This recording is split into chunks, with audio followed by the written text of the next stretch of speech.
Erin and I want to start with a really big, heartfelt First Bite thank you.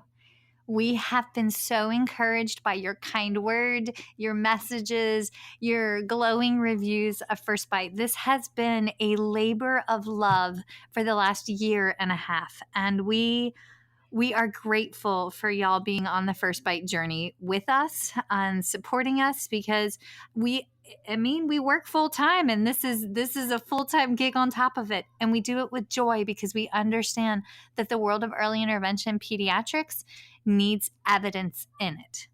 So we sweet talked the folks with speechtherapypd.com, and as a thank you giveaway, we have come up with a free pod course subscription.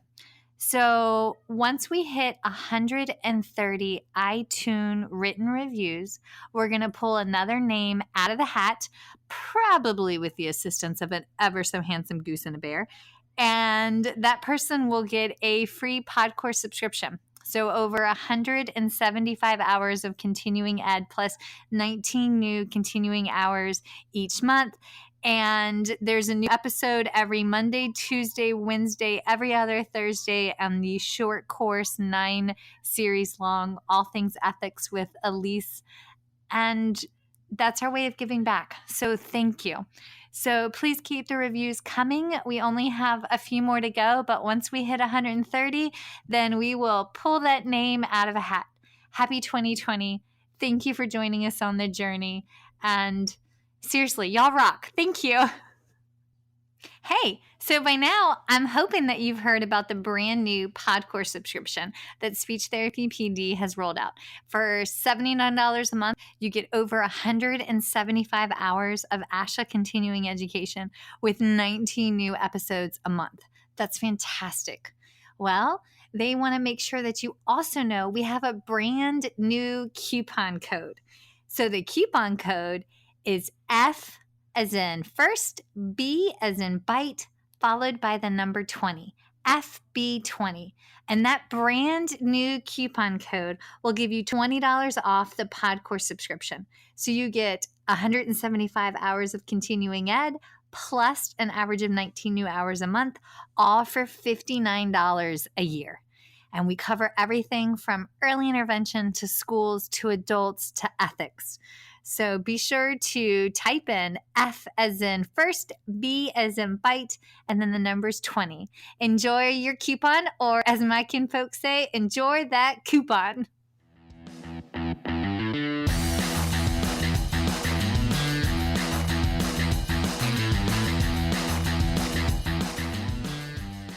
Hi, folks, and welcome to First Bite. Fed, fun, functional resources for the pediatric clinician.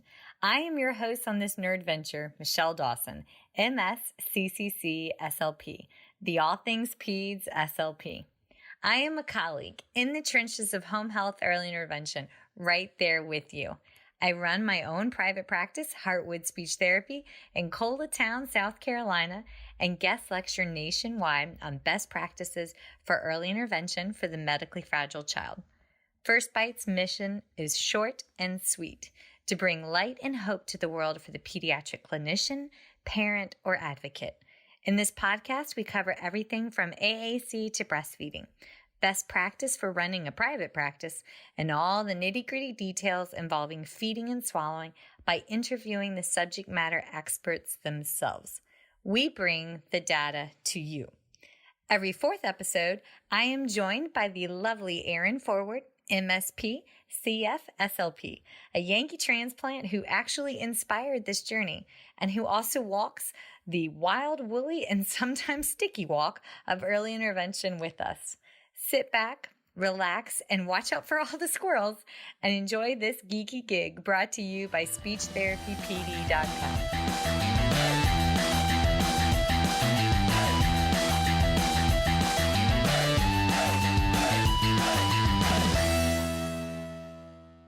So today's episode falls in the fun and functional categories, and I can hardly describe how much I absolutely love today's guest, Jill Eversmann, MS, CCC, SLP. Not only has she personally given me an impromptu explanation about the quickest way to calculate percentages over coffee after having literally run into each other on the street, she's also had the fine pleasure of correcting several of my signs. And y'all, let me tell you the professional flops I have committed.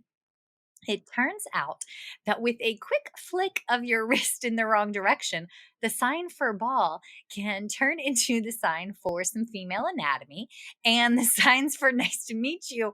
Well, um, let's just go with it's dirty and totally inappropriate. And yeah, yours truly taught several years worth of families and their special ones those signs incorrectly. I still can't believe I did that. So, phew. And thank you, Jill, for loving me through all of my failures. I appreciate you. That is self-deprecating and honest at its best. Okay. Also, my sweet friend Jill has stood by me through several state conventions and helped in planning our exhibit hall, which is no small feat. And now this amazing SLP is not only academic and clinical faculty at a stellar local college, but she also guest lectures across the nation for best practice in incorporating American Sign Language into the world of early intervention. I am such a fan of this multifaceted woman and grateful that she has continued to build me up as an SLP, as a mama of a little one who had a hearing impairment, and built our community of SLPs and their families up, all to support those that we have been called to serve. So, see, Jill, now you know why I was funny in the beginning because I was trying hard not to cry. I love you. Wow, So, that's a whole lot to live up to, Michelle. you're fine. You're fabulous. You got this. Oh, oh, my stars. Okay, so thank you. Thank you for coming on.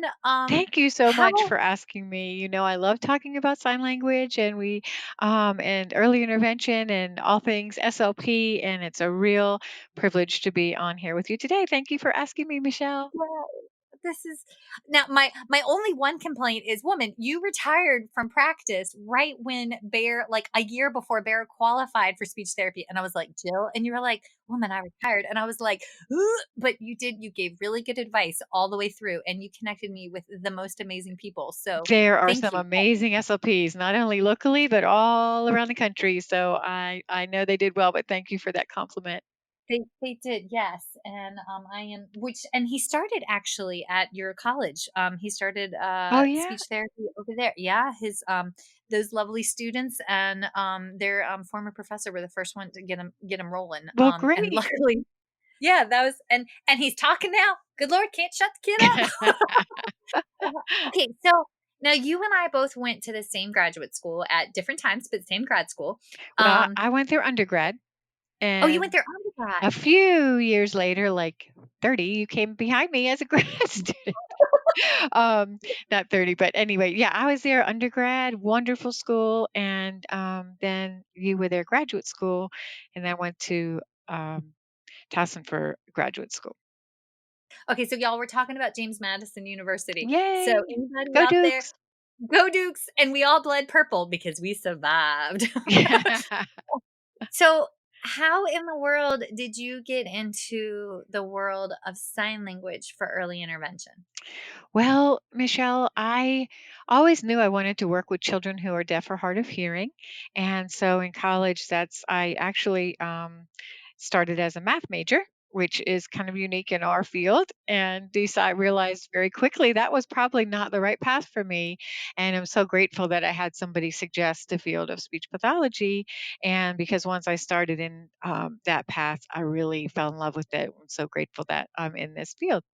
So I decided that's what I wanted to do, work with children who are deaf and hard of hearing, and took sign language in college at that time. And at that school, what was taught was more sign to English.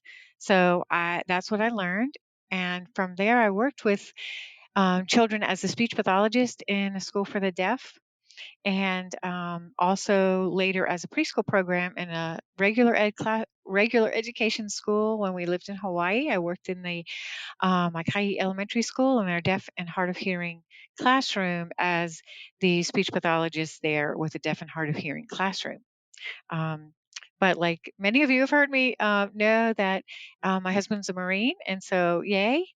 and moving around, there wasn't always the job that was my dream job everywhere, but they sometimes turned into a dream job.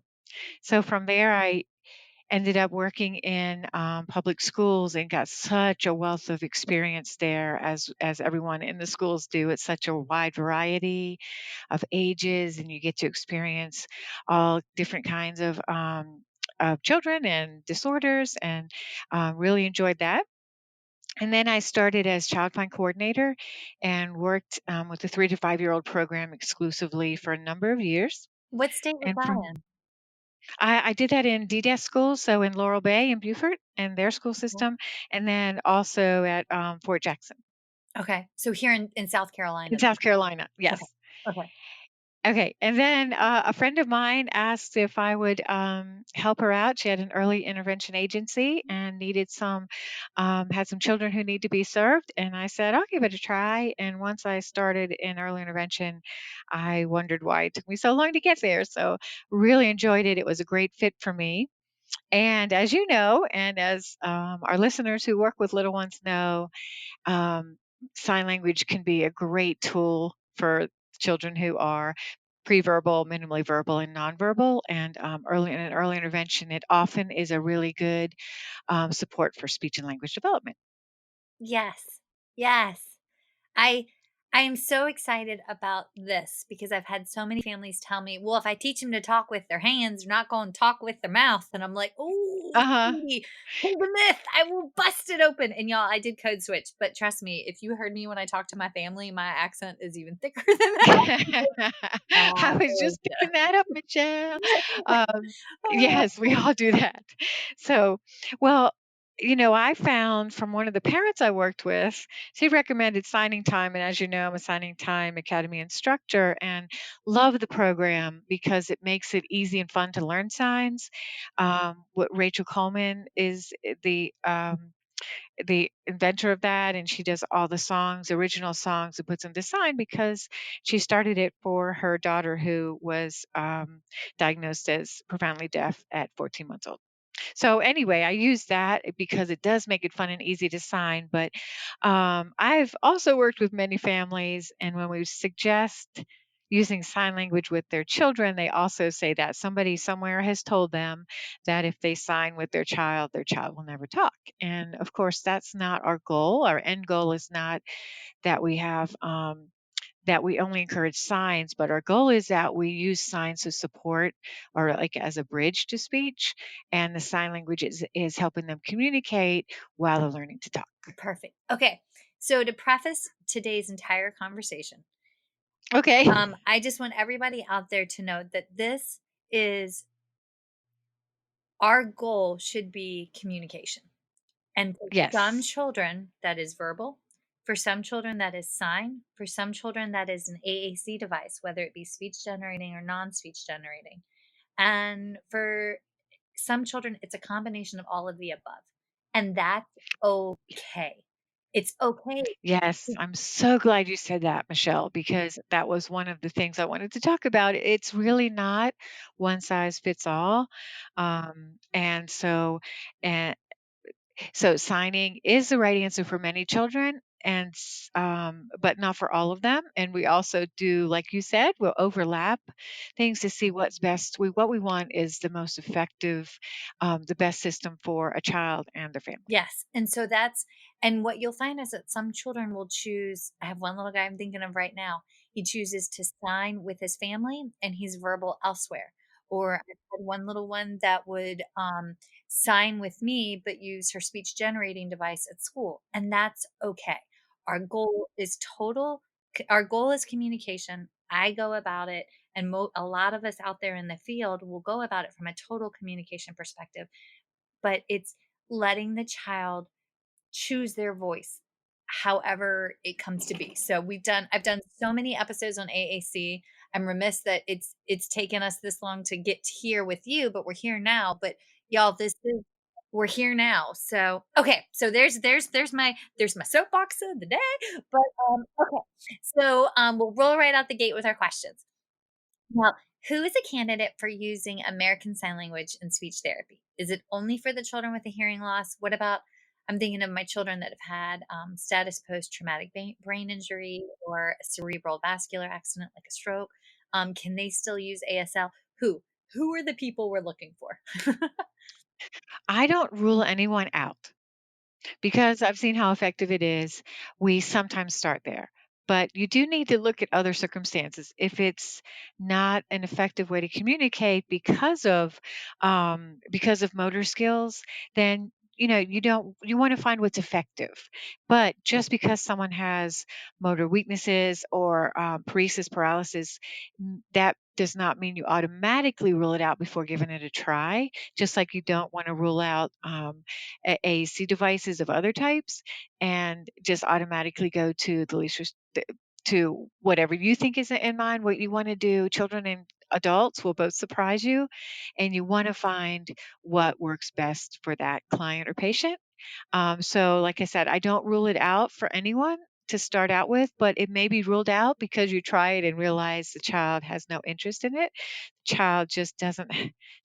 It's too abstract for someone. They don't get that putting your hands, your the crook of your knuckle and twisting it in your cheek means apple. They need something that is more visual as a picture, or they need to hear it, or whatever reason. But for some people, it's not the best option. But like I said, I don't look at a diagnosis and rule it out as something we don't at least try. Perfect. I've had I've had one little guy who status post 7 CVAs, and he had unilateral hemiparesis on one side and then Hmm. hemianopsia on the other side. And so the side that he could sign with, he could not see out of that side. But the side that would, and a lot of signs are two hands, like Yes. the sign for more. But you know what? That little guy, he learned how to bring one hand to midline and then would cross midline to reach his other Yes. hand that could not move. And I was like, this is absolutely amazing.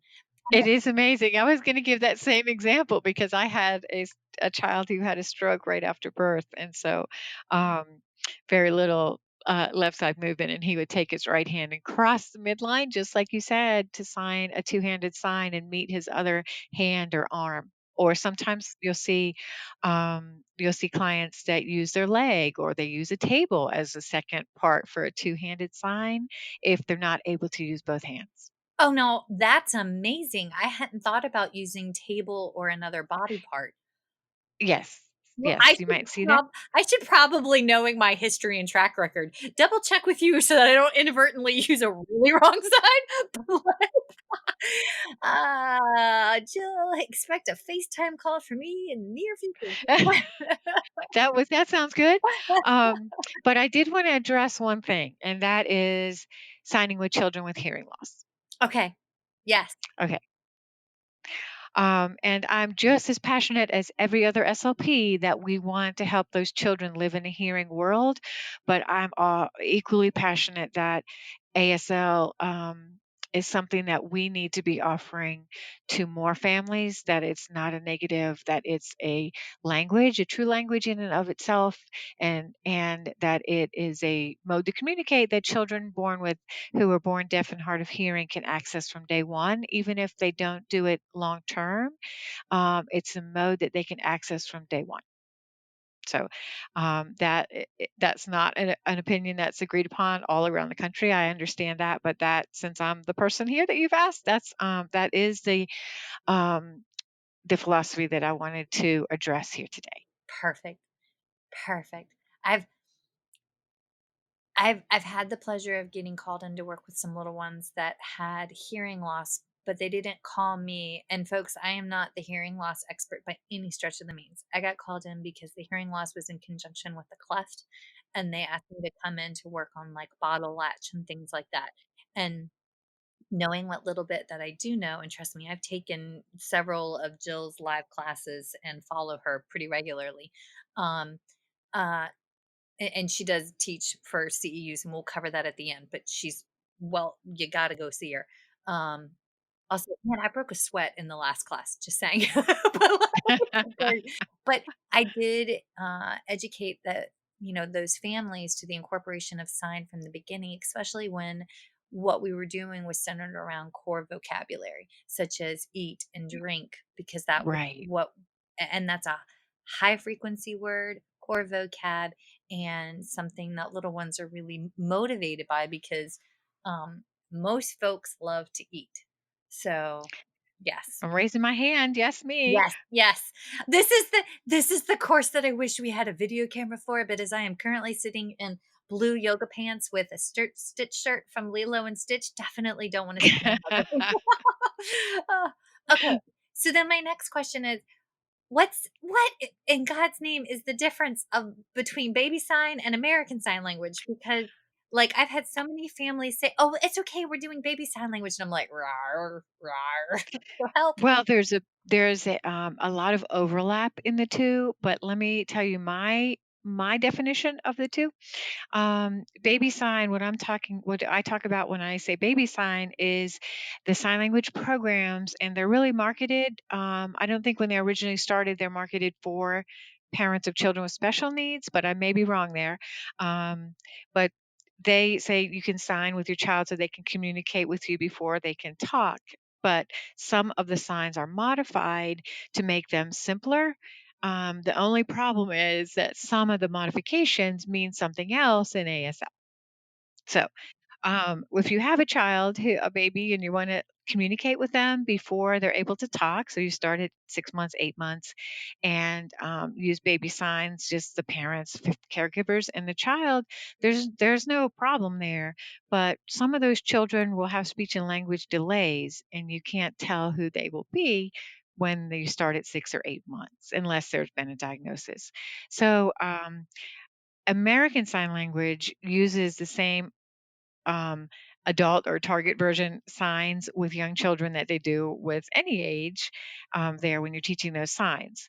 So, what I like to say is the difference might be what some baby sign programs do, not all, and some of them are true ASL signs, but some of them differ, is that we really don't need to simplify it because children that aren't able to do the adult model will simplify it on their own. Now, I always recommend that the therapist, caregiver, and parents continue to model the adult version, but accept the child's version because that's just what we do for speech, right? If you say to a child, "Do you want a cracker?" and they say "caca," we don't start calling it a caca because it's simpler. We still say cracker, and we accept their version of caca while until they learn to say it the adult target model, right? Mm. I'm just thinking of Goose and Bear when they were learning to say fire truck. It did not Yeah, sound you like fire there. truck, and we definitely quickly corrected that because, like, yeah, we Yeah, yeah, we'll get that one. But what I always like to say too is there are sometimes it's confused. I mentioned that I was a signing time instructor, but they do a baby signing time. They do those DVDs. Those are true ASL signs in that, but there are fewer signs. There's more repetition. It's at a slower pace. So it's for children from birth to 2 to 3, and then signing time from 3 to 8. So those are not baby signs, even though I know it sounds confusing, though it's called baby signing time instead of signing time. But the baby signs, like I said, sometimes they're the same as ASL, but there are some that change, and they might mean something similar or different if you do that simplified sign for a word and it means something else in ASL, then you have some confusion and you're no longer um, encouraging comprehension because if a child signs this and someone knows the other sign in ASL, it may not be clear communication. okay, so then technical question, what Okay. is there okay, so I was doing, working with a little one, at a daycare and, ended up doing somehow or another, I basically kinda took over the daycare circle time on Friday mornings when I was there, and Somehow, huh? yeah, somehow, and, like, I love circle times, y'all. Circle time is, like, one of my favorite things to do in the whole world, and so we're there, we're doing circle time, and the teachers were, like, so thirsty to learn more about sign language, and One of them had gone, she goes, "I was thrifting and I got this book." And so she showed me the book, but it wasn't American Sign Language. It was like Great Britain Sign Language. Oh, Um, no. I don't and I mean, was "Oh, no." All yeah, I'm saying is they're so different. okay, so that's what I was like, "Ooh," I was like, "Honey, I think it's like our version of English and like the Queen's English." And she looked at me like I had 3 heads and I was like, "No, no, no, like if you're talking in English in England." And she goes, "Oh, yeah. Oh, this is not gonna work." I was like, "No, this is not gonna work." So, but what about so there's like Like math. in British Sign Language, BSL, letters, from my understanding, letters are all two-handed, so the alphabet is done with two hands, whereas all of our letters are done in ASL, American Sign Language, are done with one hand. Yeah.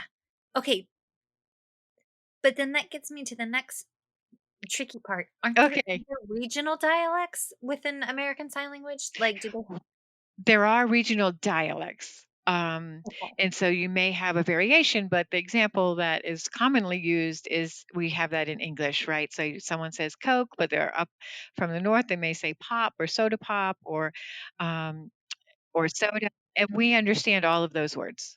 okay. So, like, but that's the same. So if we don't have to worry about there being that grade of a difference in regional dialect, that it's not impactful. Right. Just think of it as a spoken dialect, and it's not like another language. Okay. I've always wondered about that. Okay. That's a good question, but American Sign Language was invented in 1817. So talk about not having a lot of communication across the country, let alone having other countries join in and have the same signs. So it is a little more regional, but it's more standardized now. But it was very regional. Okay. All right. But when you talk about the British Sign Language, uh, American Sign Language is much closer to French Sign Language because of the influence of those who started it here. And I always say his name wrong because I studied French in high school, but I still do it Clerc, and I say clerk, but that's not that right. But Laurent Clerc is my massacred way of saying his name. Dr. Gallaudet, Thomas Hopkins Gallaudet, found him in France, and he agreed to come back with him to start the first school for the deaf in Hartford, Connecticut in 1817. And that was the primary school for the deaf. And so from there, some of the graduates from that school would go around the country and open their other primary schools. So then there was a little more consistency. But before that, there were a lot of homemade signs and invented signs. Oh my God, that's a beautiful history. And wow, that's only like 200 years old. Yes. In 2017, when I did my presentations, it was great because it's 200 years old, but it's different when you like it's 202 years old. 200, oh, 203 now. It is 2020. Okay, get with the time. That math Um, major. Thank God you started there, hon. Oh, oh, my stars. Okay. All right. So the next question. okay. So I've had parents tell me that they haven't wanted to use sign language with their child as they were afraid that they wouldn't learn to talk, but would want to sign instead. I mean, even my own brother-in-law gave me grief when I was trying to like help my niece a little. And but what are your some of your favorite resources to assuage their fears and provide the data to them to support the use of American Sign Language?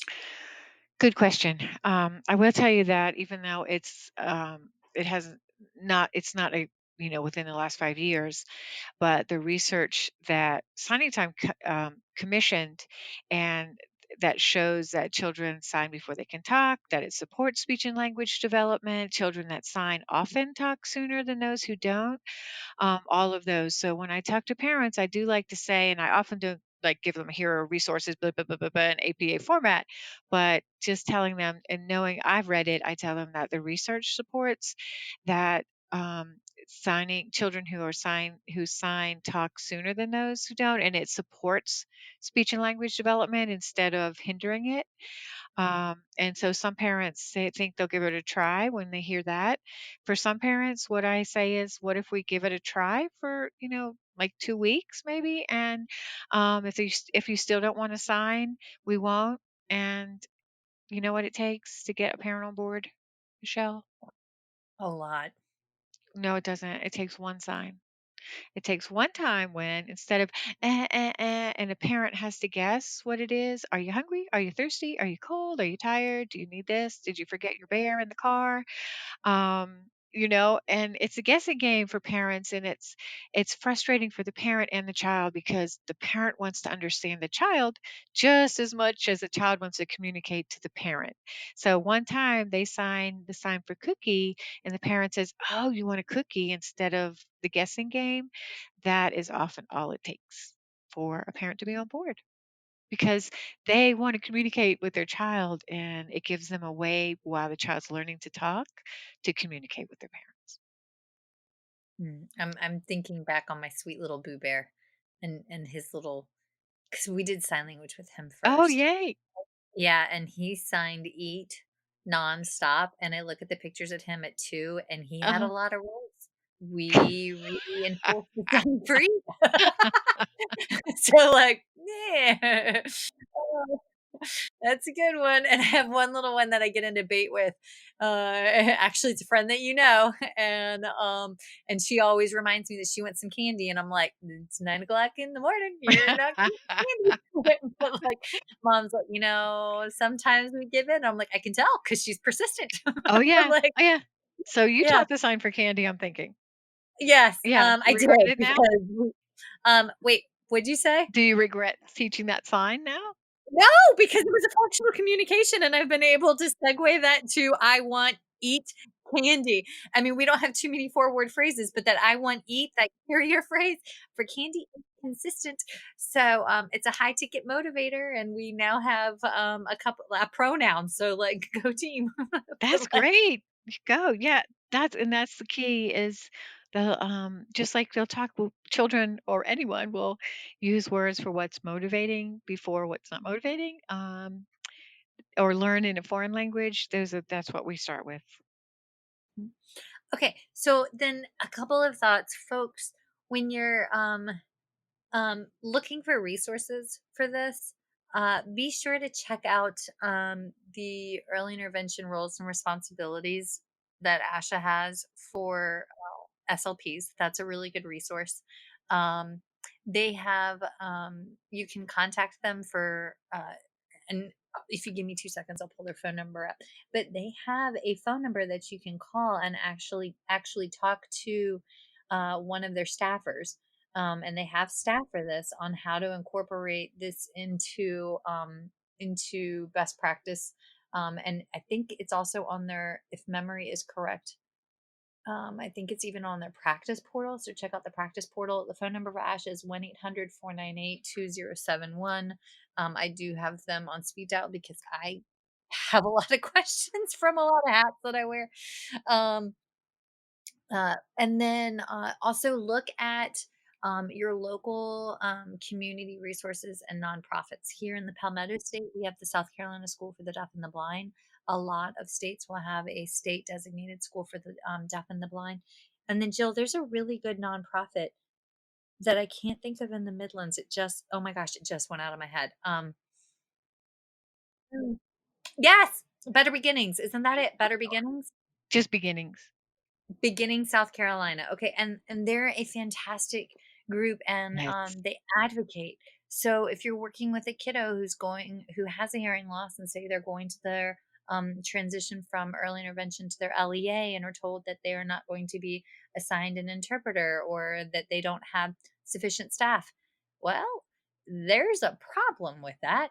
So reach out to your community supports so that you have advocates to assist this family in navigating the transition in front of them. Yes, and Um, they also just they educate from birth on and can yeah, help parents navigate, like you said, navigate this new world. yes, yes. And I am a huge fan of working in conjunction with an actual sign language interpreter. I'm a huge, because I know enough to scratch the surface. And I mean, by scratch the surface, I mean, I can probably get you through the first 25 words, right? And that's it. Um, but I'm also not a member of the deaf or hard of hearing community. And I really feel like having that person along for the journey to help the little one and help their Oh, families. definitely. Having a role model of someone who is an adult mentor is crucial. Just like we have mentors or adult self advocates and with children that we work with children with other diagnoses, and you can see, look what I've done, look what I can do, look where I am now. And parents see that and children see that. Children who are deaf and hard of hearing need those need deaf and hard of hearing role models as well and interpreters. Yes. So yes. So just tiny soapbox and squirrels that we just chased down, but there it is all the same. Okay. All right. So can I switch to the core lab question, or did you have any other resources that you wanted to? Go ahead. I have lot of resources in the back. Obviously, Gallaudet is a great resource. They have some free sign language training, um, and it's that's not just for parents of children with hearing loss, but it's also anyone who wants to learn signs. There are a lot of resources. Signing Time has some great ones. You can find some of their songs on YouTube. Um, and those would make it fun. It's a fun, easy way to learn some signs to start with. And there are a lot of resources. My biggest caveat is please check and make sure what you're learning is true ASL signs. That's the only one that is a true language. So if it's made up signs or some of the baby signs, I don't mean to be negative about that. I'm not saying that's a bad program. I just want you to want people to be aware that some of them may not be true ASL signs, or they may be a variation of that. And the apps. Be careful because I learned some signs from a baby sign app that were wrong. So like, yeah, so make sure when you download an app, double check that it is. One great resource, I can't believe I didn't mention this one, but lifeprint.com, and it has free lessons, like 11 free lessons. It has a vocabulary, there's a sign language dictionary, as well as finger spelling practice, a little part and I believe they have an app, but you can also go on the finger spelling, and so there'll be a little hand there, and you can pick like, I want 4 words, 4-letter words slowly, and the word will be finger spelled slowly, and you type in what the word is, and you can practice your receptive finger spelling. Oh, that's Yeah, cool. lifeprint.com. It's done by Dr. Bill Vickers, Vicars. He's also a professor in California, I believe, and great sense of humor, and it's a wonderful resource there. That's cool. I I have to say what I have noticed, just like when learning a new language. Uh huh. If you ever interface with a family or a loved one or a patient and they are deaf and sign is their first language, um, don't be afraid to attempt to sign. It's just like when you're learning a new language, don't verbal language. Don't be afraid to attempt to speak the new language. You can. We're all in it for the little one that we're treating. We're all that village, and those communities will build you up. Just like when you come across a person that's learning English, we wanna encourage them to, try out their new language. Yeah, so that's just, yep, yep, fear. Fear holds us back on so many different levels. It does. Although, that being said, the boys are in that Chinese immersion school, and I am in over my head as they are now creating conspiracy theories behind my husband and I because they can now talk to each other, and we don't know what they're saying. So, like, mommy, daddy gotta step it up a notch. That Uh, is great. that might be my, 3/4 year resolution for the year is to learn at least enough to understand what they're saying. Well, you got good for you. You need the immersion program too, then. Yes, I do because it's bad. Oh my goodness. Okay. All Well, right. let me just interject though. You know, one thing to think about when parents say they not sure about signing is that signing it motorically is much simpler than speeches, and signing children we look at the first word coming average of 12 months, but children are signing at 8 months, and if they've been signed to regularly, you may see some of those signs back as early as 6 months. So that's 4 to 6 months from when we expect earlier than when you expect their first word. So there are a lot of positives to signing with a child, and it is helpful to help the parents so that they know that there's not a fear that the child's going to be a signer and not a talker. If they're able to talk, children will talk, and signing will encourage them and help them get there. Yes. I'm so happy that you're here. Okay. All right. Sorry, squirrel. What were your favorite core vocab signs that you introduce, and Well, why do one of you them start is with very controversial, so I'll do that. But like if they say, okay, give me four, I would say eat or food. And here I am doing them while I sign, which you can't see. Milk and the three more. And yes, that's the controversial one. that's That what I hate that sign. Oh my god. you hate it. No, you shouldn't hate it. Okay. I don't I well, my problem is in okay, so let me preface this. Okay. In our state, and please bear in mind that this is unique and every state's interpretation of early intervention is different. Currently, in our state, our family trainers are also identified as early interventionists, and they are responsible for doing a family training session 1 hour once a week. It does it does unfortunately result in over and I'm trying to pick my words here carefully. It does encroach into scope of practice encroachment into the world of speech pathologists, early interventionists, I'm sorry, speech pathologists, physical therapists, and occupational therapists.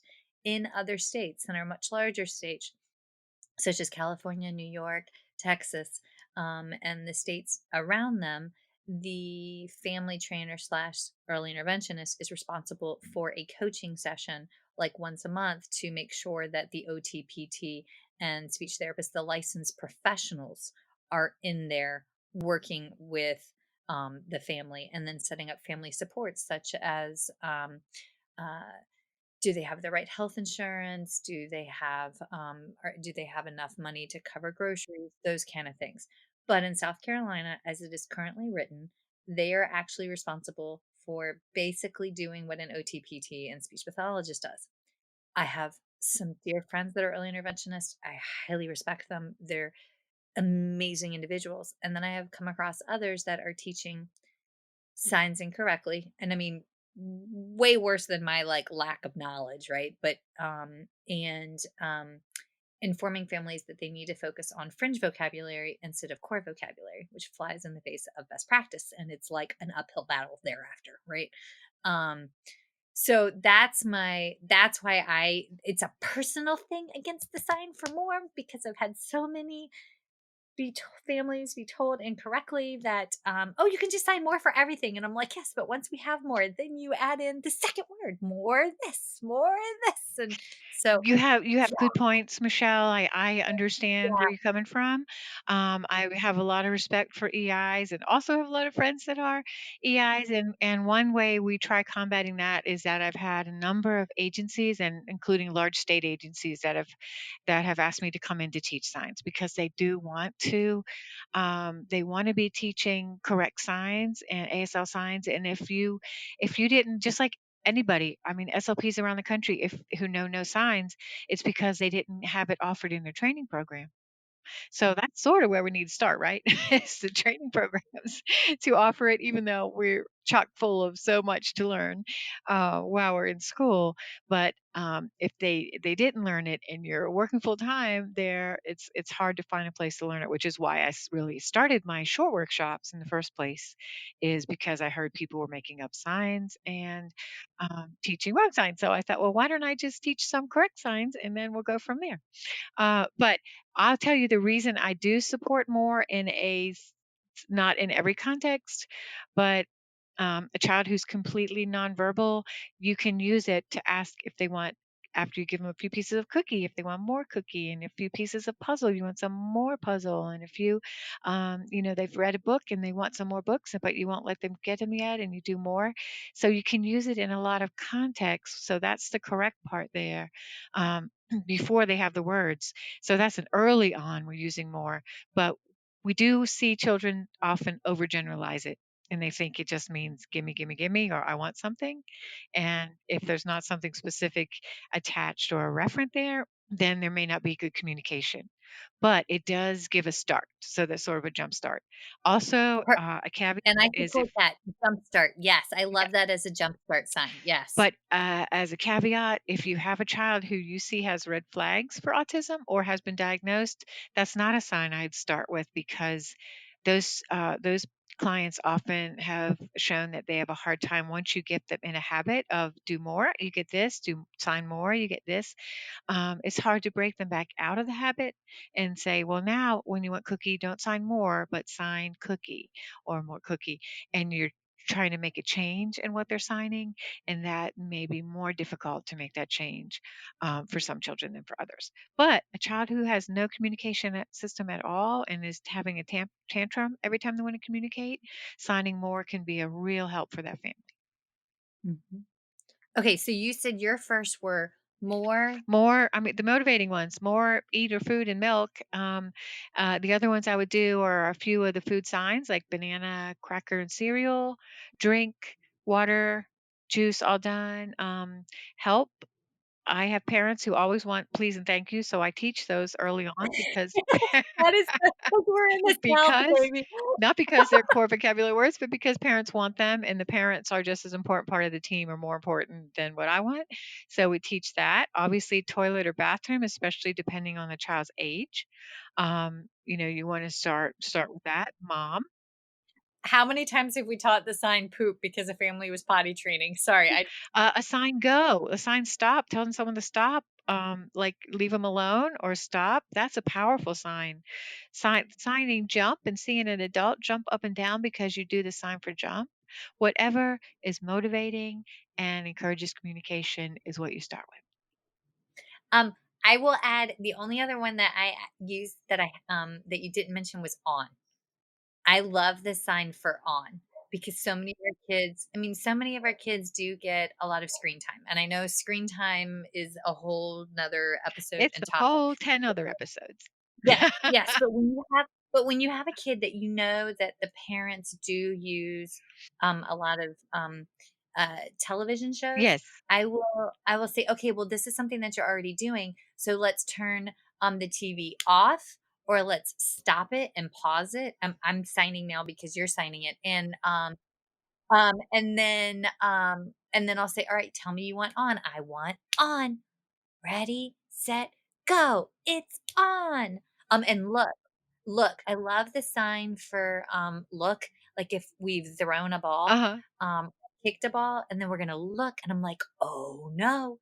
Um, and then one new sign that one of my families has a deaf interpreter that comes to their house, Mhm. um, and she the mom regularly teaches me, so I'm picking up like one new cool sign a week. Great. Catch and miss, I think those are the coolest signs. I missed it, oh That's a no. good one, isn't it? Yeah.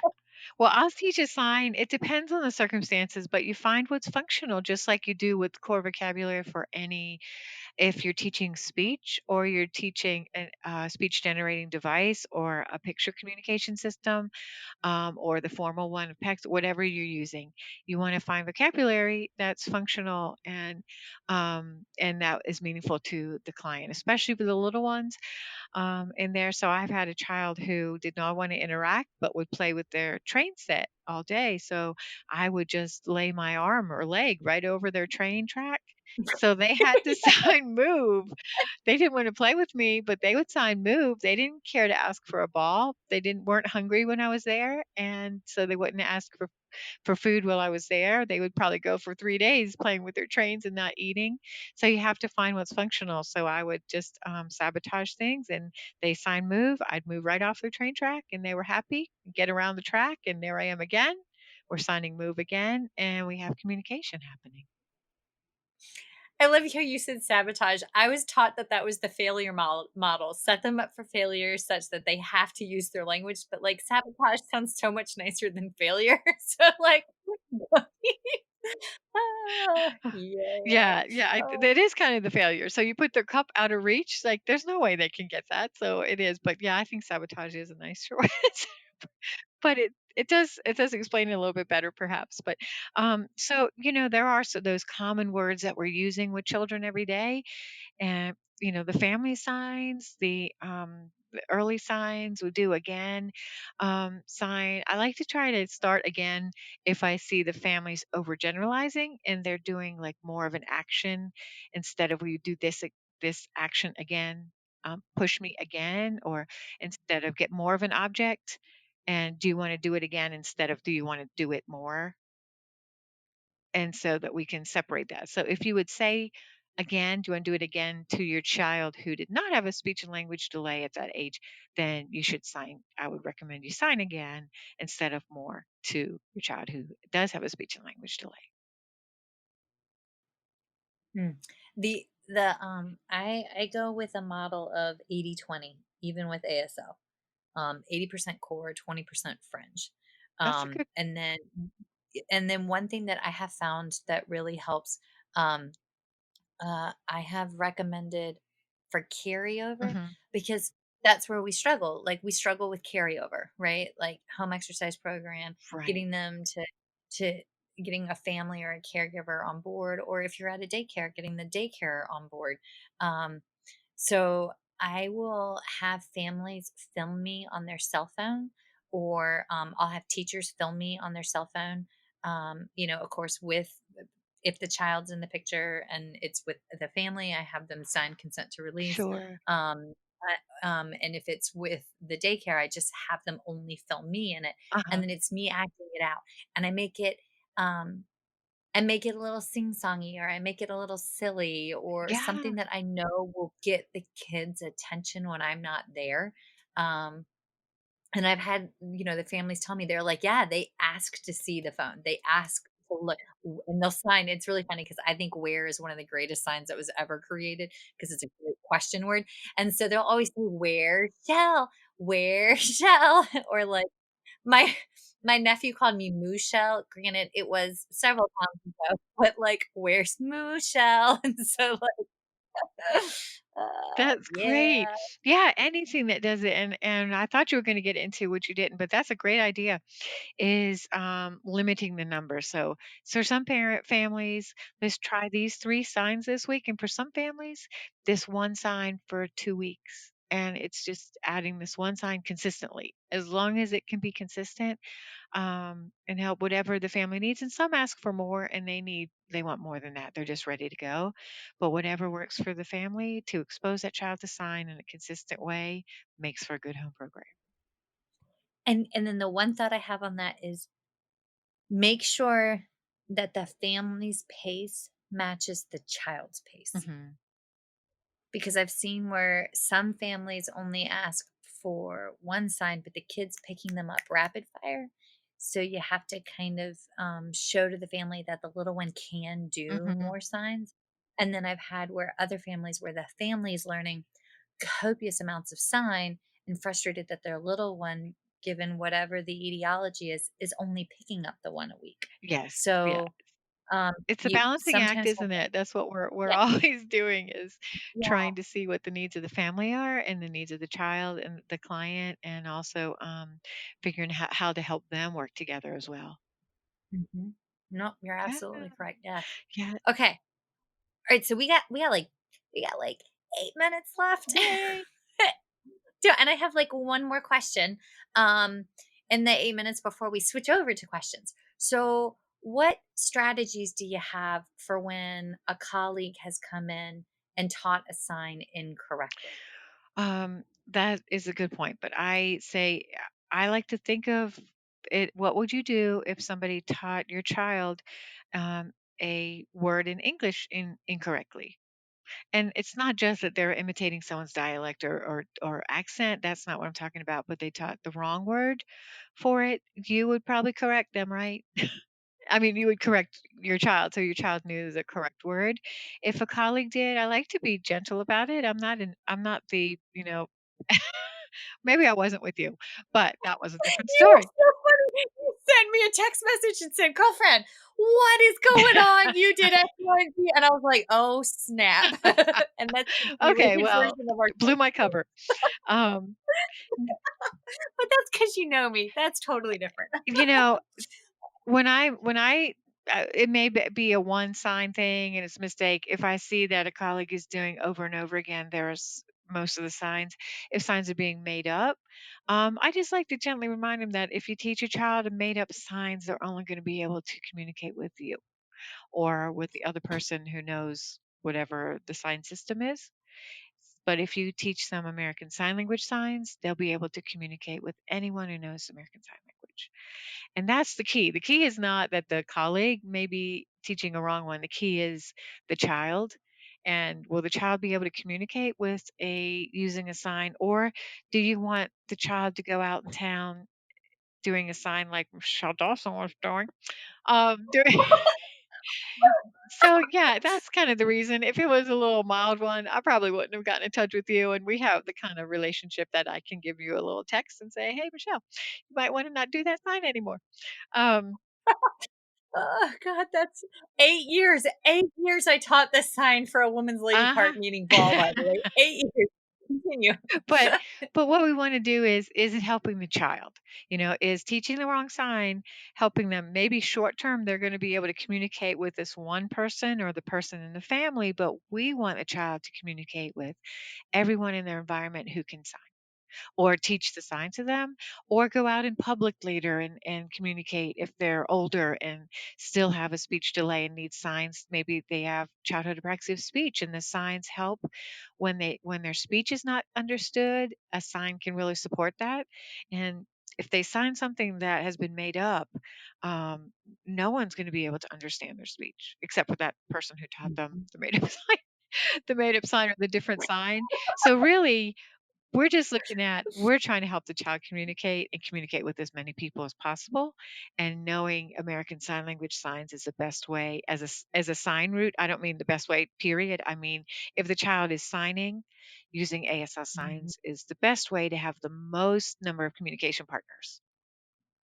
Yes. And it's a true Yes. language. So that's the one. Even though I do want to stop here and make this clear, that I do realize when I say American Sign Language in early intervention, I'm usually doing one sign or maybe two together. So it's not the language component that incorporates American Sign Language grammar and word order, sign order, and structure. That's very different from English. I do understand that and support it at the single sign level, though I'm going to say this and it may not go over well for everybody, but at the single sign level using ASL signs, you may not know all of the structure and grammar of it, but if you're using it at the single sign level, you're using single vocabulary ASL words so that the child will have something to build on. I You said that perfectly. And but I mean that's how we all learn any functional language in general. You start with a word. And every language, regardless of where you are, throw a dart on a map, that language you have to start with, well, I mean, heavens to Betsy's, you have to start with, I guess, technically the phoneme, but then the word, and that's okay. It's a stepping stone. And yes. Okay. So, um, one thing that has helped me, because this is not my area of specialty by any means, it's just something that I love to do and I embrace it, right? Um, I strongly suggest that if you are new to the world of early intervention, or if you are um, just starting to incorporate ASL into your practice, then reach out and shadow a colleague who does this Good regularly idea. and see how yeah, see how they incorporate it into a practice. Like I've got some kids that when I walk in the door, they don't need me to sign. I have other kids when I walk in the door, I am signing one word utterances throughout the entire session. I've got one kid on my caseload that when I walk in the door, I am helping him work through his acquired apraxia speech with touch cues for that, and learning from the mother how to reach him in his preferred language with American Sign Language. So I am as much a student as I am the teacher in that, that's awesome. I love that. Oh my God, my heart, oh, it's so joyful. But also reach out to your community. One thing that Jill does that I love that's great is she has a summer camp for children that have that are It's using so sign much language, fun. and it's not restricted. It is, and it's not restricted to just individuals who have a hearing loss. It's individuals who are using sign, and Or want to learn it. what is it, 3 or 4 years, or want to learn it. Yeah, yeah, and you've been doing it for like 3 or 4 years now, and I can fill a class, dude, because it You're the is best that referral source. important. But, like, I love it, and I have seen that the children that I add this in as a communication modality, or if it becomes their primary communication, they make the most Yes. progress. Yes, they're able to communicate and the speech comes along. But what I would say when you talked about learning it is and how to incorporate it, because you're right. It's like, well, how do I? It seems to me, it seems very simple. So if we have a ball we're playing with and we're saying ball, every time you say ball, you sign ball. And we have a little cow when Yep. we're doing moo, when we sign cow, say cow, you sign cow. And it starts out really that simply. Yes, yes, Um, and Yes, yeah, and also I'm going to do a little plug. I'd love to talk another time about using sign language in the school system because it also yeah, research shows that it helps with language literacy and spelling skills and how many of our children need additional support for those in those areas, and sign language can help with that. So yes. Oh, let's oh, let's do it for because I mean, August is gonna be here before you know it. Let's do it for the back to school special. Oh, let's have you come back. I didn't mean to commit to another one. I'm just saying No! I love talking about that. It's another part of my one of my workshops. It's what we do. We study a book. The college students, when we do that koala camp, they study about it and they learn, and they're just amazed at the research that shows how it can encourage language literacy and spelling skills. But also, we're looking at early intervention and early communication for today in today's Yes, session. but we have some transition there. So, all right, you're roped in now, Jill. It's you're done. Okay, I have to watch our time because we have to allocate time for questions.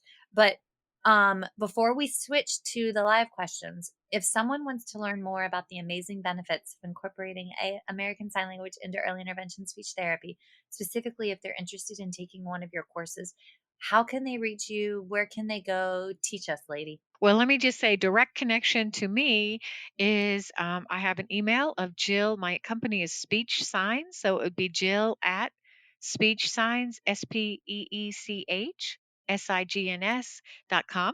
I have a website and a Facebook page, Speech Signs, for both of those.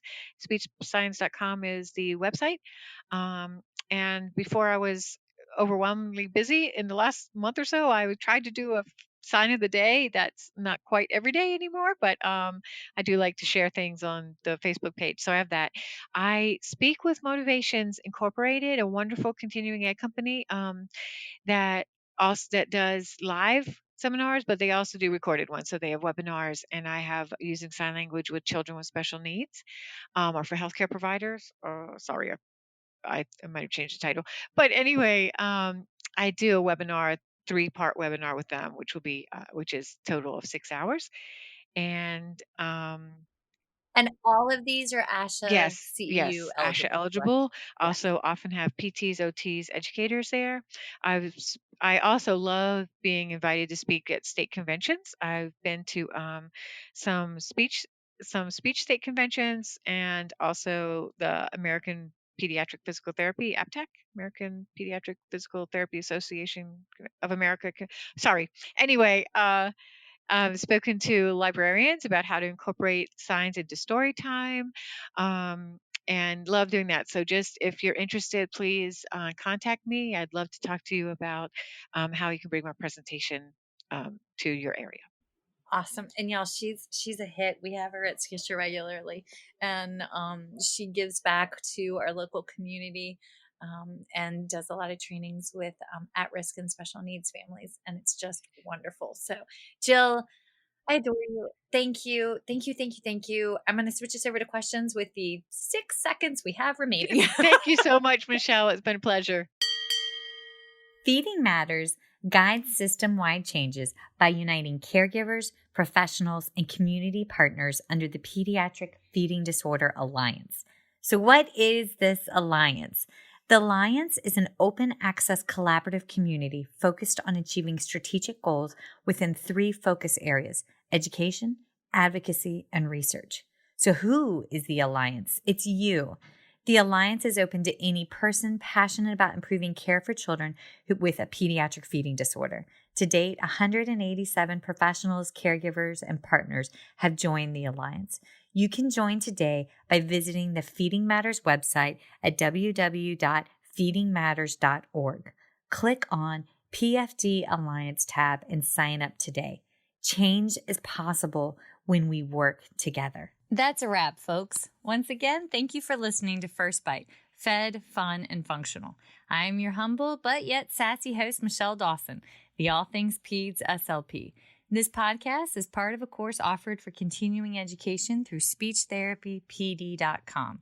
Please check out the website if you'd like to learn more about CEU opportunities for this episode, as well as the ones that are archived.